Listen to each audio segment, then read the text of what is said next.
Hello student, कैसे हैं आप लोग। क्लाइमैक्स कैंपस में आप लोगों का स्वागत है। आज हम लोग इतिहास के बारे में पढ़ेंगे। हमारा टॉपिक होगा भारत में राष्ट्रवाद का उदय।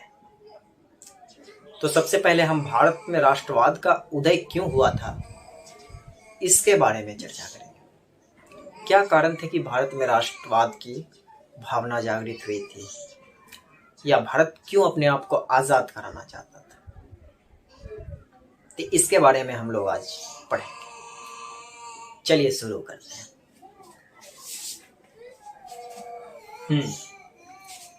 तो हम लोग सबसे पहले जानते हैं कि भारत में भारतीय राष्ट्रवाद के उदय के कारण, यानी भारत में राष्ट्रवाद जो हुआ था उसके कारण क्या थे। तो इससे पहले हम लोग ये समझते हैं कि भारत में राष्ट्रवाद हुआ क्यों था। तो आप लोग जानते होंगे कि अंग्रेज जो है हमारे भारत पर तकरीबन 200 साल तक हुकूमत किए थे, और इस 200 साल में भारत के लोगों के साथ दुर्व्यवहार किया, यानी बुरा सलूक करते थे वे लोग। भारत के लोगों को मतलब घुट घुट के जीना पड़ता था अंग्रेजी शासन के समय में। अंग्रेज जो थे भारत के लोगों पर अधिक अत्याचार करते थे, और इनके साथ बहुत बुरा सलूक किया जाता था, और इन्हें शिक्षा का अधिकार से भी वंचित रखते थे, और नौकर के तरह अपने यहाँ खटवाते थे। तो यही जो था, भारत के लोगों में ये बहुत बुरा लगा कि ये हमारा ही देश, और हम ही को इतना बुरा सलूक करता है ये लोग, और हमको ही इतना खटाता है, तनख्वाह भी कम देता है। तो ये सब देखकर क्या हुआ, भारतीय के मन में आक्रोश जगा, और वह ये सोचे ये तो हमारा देश है, इस पर हमारा क्यों नहीं चलता है, क्यों ये बाहर से आए हुए अंग्रेजों को चलता है। ये मुख्य कारण थे भारत में राष्ट्रवाद के आंदोलन के। तो अंग्रेज जो सबसे पहले भारत आए थे वो शासन करने के लिए नहीं आए थे, वो सिर्फ और सिर्फ यहाँ व्यापार करने के लिए आए थे, क्योंकि यहाँ व्यापार के लिए अच्छा सुविधा था, क्योंकि यहाँ अधिक कृषि होते थे, और बहुत अच्छी तरह की कृषि यहाँ होते थे। इसीलिए अंग्रेज यहाँ सबसे पहले व्यापार करने के लिए आए और ईस्ट इंडिया कंपनी की स्थापना की। लेकिन धीरे धीरे अंग्रेजों ने देखा कि भारत एक विविधता का देश है, यहाँ कई जाति कई धर्म के लोग रहते हैं, और यहाँ के राजा भी इन लोगों के साथ अच्छा सलूक नहीं करते। तो अंग्रेजों ने सबसे पहले यहाँ के जो राजा थे उनको अपने अंदर मिला लिया।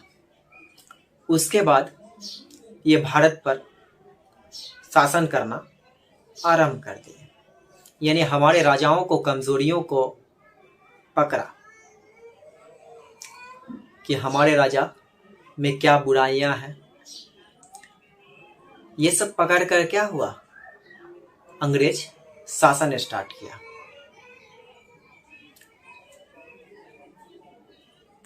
तो आज हम लोग पढ़ेंगे कि भारत में राष्ट्रवाद का क्या कारण था। इससे पहले हम लोग फ्रांस, यूरोप में राष्ट्रवाद के बारे में पढ़ चुके हैं,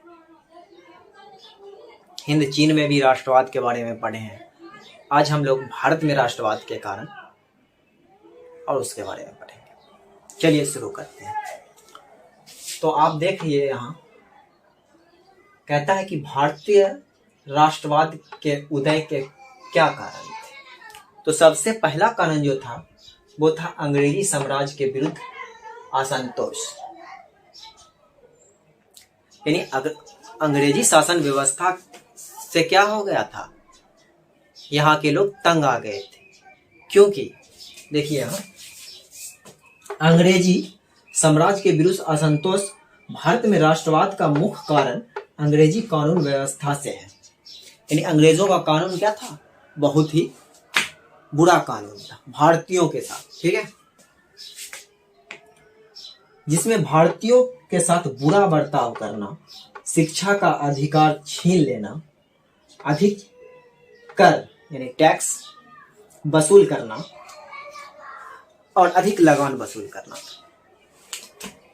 ये सब मुख्य कारण था। तो हमारे जो भारत के लोग का क्या हुआ, ये अधिक कर वसूल करते थे, टैक्स, और अधिक लगान वसूल करते थे किसानों से, जिसके कारण क्या था कि हमारे भारत के लोग बहुत दामों पर कोई भी वस्तु को बेचते थे, ठीक है, जिसके कारण वे वस्तु नहीं बिक पाते थे। क्योंकि अंग्रेज जो थे वो इंग्लैंड यानी ब्रिटेन से वही वस्तु लाते थे, और इंग्लैंड यहाँ के जो शासक थे, अंग्रेजी शासक, वो उनसे टैक्स नहीं लेते थे। तो जैसे ही टैक्स नहीं लगेगा तो कोई भी वस्तु का क्या होगा, दाम कम हो जाएगा, ठीक है। फॉर एग्जाम्पल आप लोग कोई शूज खरीदते होंगे रीबॉक का, तो आपको पड़ता होगा 2000 से 3000 रुपया, ठीक है। वो क्यों पड़ता है, क्योंकि उसमें टैक्स लगता है। तो टैक्स नहीं लगेगा तो वही जूता हमको 1500-1000 रुपया में मिल जाएगा। तो टैक्स भी जो है सरकार क्यों लेती है, क्योंकि ये जनता के भलाई में ही यूज होता है। जैसे सड़क निर्माण करवाती है सरकार, जब हमारा देश आर्थिक तंगी से गुजरता है तो उस समय ये पैसा निकाला जाता है। या फिर हम लोगों को सरकार समय समय पर छात्रवृत्ति, फ्री शिक्षा प्रदान करते हैं, ये सब में क्या होता है, खर्च होता है। तो टैक्स लेना बुरी बात नहीं है, लेकिन अंग्रेज क्या करते थे, अधिक टैक्स वसूल करते थे, जिसके कारण भारतीयों का सामान नहीं बिक पाता था। तो ये मुख्य कारण था भारत में समाजवाद का उदय का मुख्य कारण ये भी था। चलिए दूसरा कारण जान लेते हैं हम लोग, आर्थिक कारण। ये एक महत्वपूर्ण कारण था, हम लोग चर्चा करें हैं। आर्थिक कारण मतलब यहाँ के आदमियों के पास ज्यादा पैसा नहीं था, ठीक है ना, और ये क्या करते थे, उस पर अधिक टैक्स वसूल करते थे भारतीयों को अधिक दामों पर कोई चीज बेचते थे, और किसानों से लगान अधिक वसूल करते थे, जबरदस्ती खेती करवाते थे कपास का, ठीक है, और अन्य चीज़ों का अधिक खेती करवाते थे, और किसान का जितना लागत होता था किसान को उतना भी नहीं मिल पाता था। तो आर्थिक हमारा स्थिति क्या था, उस समय बहुत कमजोर था। तो यहाँ देखिए हम लिखे हैं कि अंग्रेजी शासन व्यवस्था में भारतीयों की आर्थिक स्थिति कमजोर हो गई। कारण यह था कि भारत के लोगों से अधिक कर तथा लगान वसूल किया जाता था। सॉरी, मतलब कि भारत में जो उद्योग होते थे वो अधिकतर सूती कपड़ा के लिए भारत जाना जाता था, सूती कपड़ा को बनाने के लिए भारत जाना जाता, लेकिन सूती कपड़ा के लिए और कृषि के लिए भारत अधिक उस समय मशहूर था। लेकिन ये क्या करते थे, यहाँ के राजा जो थे अंग्रेजी शासन व्यवस्था के, वो अधिक टैक्स वसूल करते थे, जिसका कारण क्या था, हमारा जो है कपड़ा अधिक दामों पर बिकता था, और खेती में भी अधिक लगान वसूल करते थे, जिसके कारण क्या था किसानों को उचित मूल्य प्राप्त नहीं हो पाता था, जिसके कारण किसान खेती छोड़कर अंग्रेज के ही फैक्ट्री में, कहीं कंपनी में काम करते थे और उनको सही से तनख्वाह नहीं दिया जाता था। जहाँ पर उनका तनख्वाह 300 होना चाहिए था, वहाँ पर 150 100 दिया जाता था, जिसके कारण हमारे भारत के मजदूरों का खर्चा नहीं चल पाता था। तो आर्थिक कारण भी क्या था, एक महत्वपूर्ण कारण था भारत में राष्ट्रवाद का उदय का। राष्ट्रवाद का मतलब होता है कि सारे जनता, यानी जो देश होता है वो सारे जनता आपस में मिलकर किसी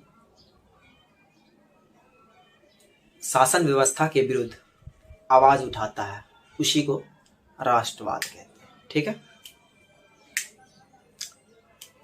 तो तीसरा कारण था अंग्रेजी शिक्षा का प्रचार। ठीक है। तो अंग्रेज जो है वो भारत से क्या था, शिक्षा का अधिकार छीन लिया था, यानी शिक्षा प्राप्त नहीं करने देते थे। लेकिन कुछ जो भारतीय लोग जो भारत के अंदर में रहते थे, यानी कह सकते हैं भारत के लोग जो होते थे, जो भारत के अंग्रेजों के तलवा चाटते थे, तो उनसे संवाद करने के लिए, यानी बातचीत करने के लिए अंग्रेजों ने क्या किया कि उनको भी अंग्रेजी शिक्षा प्रदान करने लगे। जब वो अंग्रेजी शिक्षा प्रदान कर रहे थे तो कुछ भारतीय क्रांतिकारी ऐसे भी थे जिन्होंने भी शिक्षा प्रदान, यानी शिक्षा प्राप्त किया, और उन्होंने जाना कि फ्रांस और रूस में जब लोग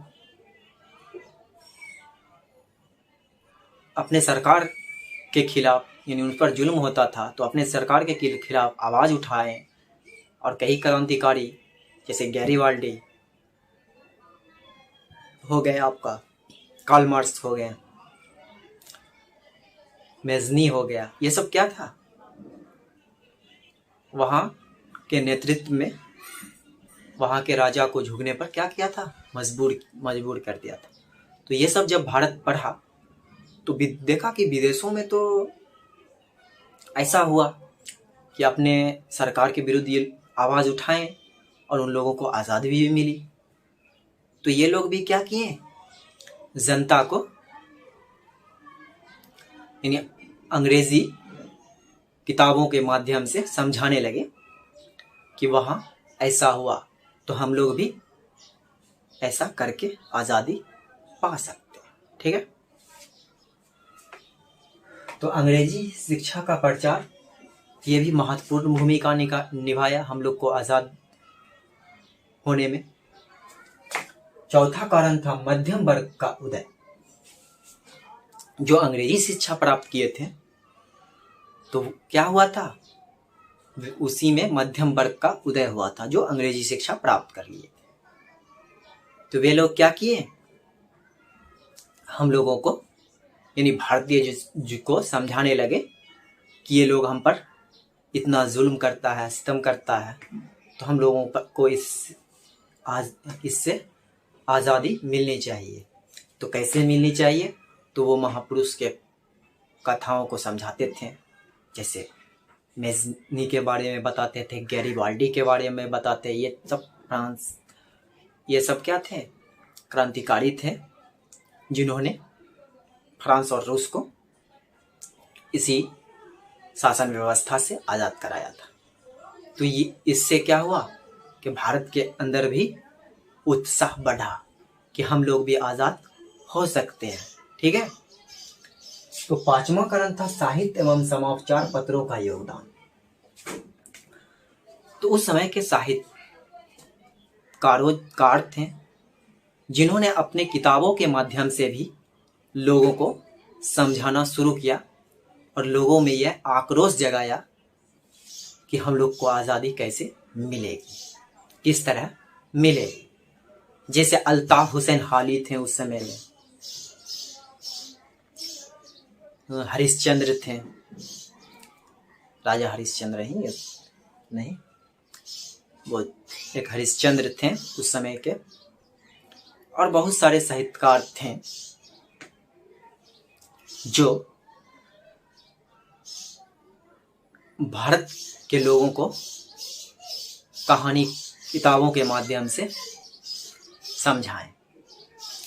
और समाचार पत्रों ने भी यहाँ महत्वपूर्ण भूमिका निभाया था, क्योंकि अधिकतर लोग क्या थे उस समय तो डिजिटल का समय नहीं था, ना किसी के पास, शायद किसी के पास टीवी हुआ करता होगा। सारे लोग क्या करते थे, न्यूज़पेपर पढ़ते थे, समाचार पत्र पढ़कर ही वो समझते थे कि हमारे देश का स्थिति अभी कैसे है। ठीक है, अंग्रेजी शासन का जो था वो शहर में अधिक होता था। ठीक है, शहर में अधिक लोग परेशान थे अंग्रेजी शासन से, लेकिन जो ग्रामीण लोग थे उन लोगों के साथ अभी ये सुलूक अंग्रेज जो है उतना बुरा सुलूक नहीं किया करता था, क्योंकि उनको शहर में वे लोग ज़्यादातर रहते थे। तो यहाँ के जो ग्रामीण क्षेत्र के लोग थे उन्होंने समाचार पत्रों को पढ़ा और यहाँ की स्थितियों को जाना कि हम भारतीयों के साथ कैसे ये लोग दुर्व्यवहार करते हैं, किस तरह परेशान करते हैं, किस तरह हमें पीछे ले जा रहे हैं, किस तरह हमारे सोना के चिड़िया को ये लूट रहे हैं। ये सब क्या था, समाचार पत्रों के माध्यम से वो लोगों को प्राप्त हुआ। तो उन लोगों में क्या हुआ कि अंग्रेजों के विरुद्ध आक्रोश बढ़ गया। ये और समाचार पत्र भी क्या हुआ, एक महत्वपूर्ण साहित्य और समाचार पत्र भी एक महत्वपूर्ण भूमिका हम लोगों के आज़ादी में निभाया। ठीक है, तो चलिए आगे देख लेते हैं। 6 नंबर में है आपका भारत में राजनीतिक एकीकरण। तो अंग्रेज क्या किए कि सारे लोगों को एक कर लिए। ठीक है, सारे का एकीकरण कर दिया, यानी सब एक, जो साउथ में रहते थे उनको भी अपने अंदर में ले लिए, जो ईस्ट में रहते थे, वेस्ट में, जो पूर्व में रहते, सभी को क्या कर लिए, एक शासन व्यवस्था से जोड़ लिए। तो सभी का एकीकरण हुआ और सारे लोग क्या हुए, आपस में संपर्क में आए। और ये भारतीयों के लिए एक अच्छा संकेत था कि सारे जो है एक साथ आए थे। ठीक है, और आपका है 7वां, सरकार की प्रतिगामी नीति। सरकार की नीति क्या थी, बहुत ही बुरी नीति थी। हम लोगों को क्या था, अधिक परेशान करता था, अधिक कर वसूल करता था, शिक्षा का अधिकार से वंचित रखा हुआ था। हम लोगों जो आवाज़ उठाते थे उसको आवाज़ दबा दिया जाता था, यानी उसको मार भी दिया जाता था। ठीक है, अगर आप सरकार के विरुद्ध उस समय आवाज़ उठाते तो आपको वह क्या करते, मरवा भी देते थे। इसीलिए लोगों में डर का भय रहता था कि कहीं हम सरकार के विरुद्ध जाएंगे तो हम लोगों को कहीं ये सरकार मरवा ना दे। तो ये क्या थी, एक नीति, बहुत ही गंदी नीति थी अंग्रेजों की। इसी कारण क्या हुआ, भारत में राष्ट्रवाद का उदय हुआ। तो पढ़ेंगे कि हमारे लोगों को आज़ाद कराने में हमारे जो महापुरुष थे उन्होंने क्या योगदान निभाया। फॉर एग्जाम्पल हम लोग गांधी जी के बारे में पढ़ेंगे, भगत सिंह के बारे में पढ़ेंगे, सरदार वल्लभ भाई पटेल जिनको लौह पुरुष के नाम से जाना जाता है उनके बारे में पढ़ेंगे। बहुत सारे आज़ादी में जो योगदान जिनका रहा उनके बारे में पढ़ेंगे। तो इसके बाद हम लोग गांधी युग के बारे में पढ़ेंगे। ठीक है, तो गांधी जी जो है हमारे राष्ट्रपिता थे, उनके जन्म के बारे में पढ़ेंगे। हम लोग गांधी जयंती 2 अक्टूबर को मनाते हैं और गांधी जी के बारे में विस्तार से जानेंगे। ठीक है, तो जिनको हम गांधी युग के नाम से भी जानते हैं। तो अगले वीडियो में हम लोग इन्हीं पर चर्चा करेंगे। उम्मीद है आप लोगों को समझ में आया होगा कि भारत में राष्ट्रवाद का क्या कारण था, भारत में राष्ट्रवाद क्यों हुआ था, भारत के लोगों को किस तरह परेशान किया जाता था। तो ये सब के बारे में आज हम लोग पढ़े हैं, आगे भी हम लोग पढ़ेंगे, क्योंकि ये चैप्टर आपका महत्वपूर्ण चैप्टर है। ये जो है आपका ऑल यानी सारे जो है बोर्ड एग्ज़ाम में पूछे जाते हैं। ऐसा नहीं है कि बिहार बोर्ड में ही पूछा जाता है, लगभग जितना भी NCERT CBSE से रिलेटेड बोर्ड है, सारे बोर्ड में लगभग ये क्वेश्चन यानी ये सब्जेक्ट यानी ये चैप्टर को पढ़ाया जाता है। ठीक है, तो आप लोग कंफ्यूज मत होइएगा कि ये सिर्फ बिहार बोर्ड के लिए है। अगर आप अदर राज्य से भी आते हैं तो आप में भी, आपके बुक में भी ये चैप्टर होगा। अधिकतर इसको 10th में पढ़ाया जाता है। ऐसे कुछ कुछ भाग जो है 8, 9 ये 7 में भी है। ये मुख्यतः 10th के सिलेबस में आता है। उम्मीद है आप लोगों को ये वीडियो पसंद में आया होगा। अगर अभी भी आपको डाउट है तो आप लोग कमेंट में बताइएगा, हम लोग पुनः इस पर चर्चा करेंगे। ठीक है, इस चैप्टर को आपको समझना बहुत ही ज़रूरी है, क्योंकि ये चैप्टर आपका एग्ज़ाम में लगभग ज़्यादातर क्वेश्चन इस चैप्टर से ही आता है। और ये चैप्टर एक बहुत ही बड़ा चैप्टर है आपका। तो आप लोगों को कोई दिक्कत हुआ होगा समझने में तो आप लोग कमेंट में बताइएगा। अगर आपको समझ में आया होगा तब भी आप लोग कमेंट में बताइएगा, ताकि हमें लगेगा कि आप लोगों को समझ में आया है। नहीं तो कोई कमेंट नहीं करते हैं तो समझ में नहीं आता है कि समझ में आया या नहीं आया। तो आप लोग जो है कमेंट ज़रूर किया कीजिए। ठीक है, और अपने दोस्तों को साथ शेयर किया कीजिए इस वीडियो को, जो जिनको इतिहास नहीं समझ में आता या अदर सब्जेक्ट जो हम पढ़ाते हैं समझ में नहीं आता है। देखिए, कोचिंग में आप पढ़ते होंगे, अगर आपको कोचिंग में समझ में नहीं आ रहा होगा तो आप वीडियो के सहायता से आप दूसरों को शेयर करिएगा, तो वो भी क्या होगा, अच्छा नंबर लाएंगे। तो अपने दोस्तों के साथ भी शेयर ज़रूर किया कीजिएगा वीडियो को। तो चलिए, हम लोग आज यहीं पर समाप्त करते हैं वीडियो को। हम लोग आगे के वीडियो में इतिहास में गांधी युग के बारे में पढ़ेंगे। उम्मीद है आप लोगों को वीडियो पसंद आया होगा तो लाइक और कमेंट जरूर करिएगा। चलिए, आप लोग अच्छा से पढ़िए लिखिए, एग्ज़ाम में बहुत अच्छा नंबर से पास होइए। चलिए, चलते हैं।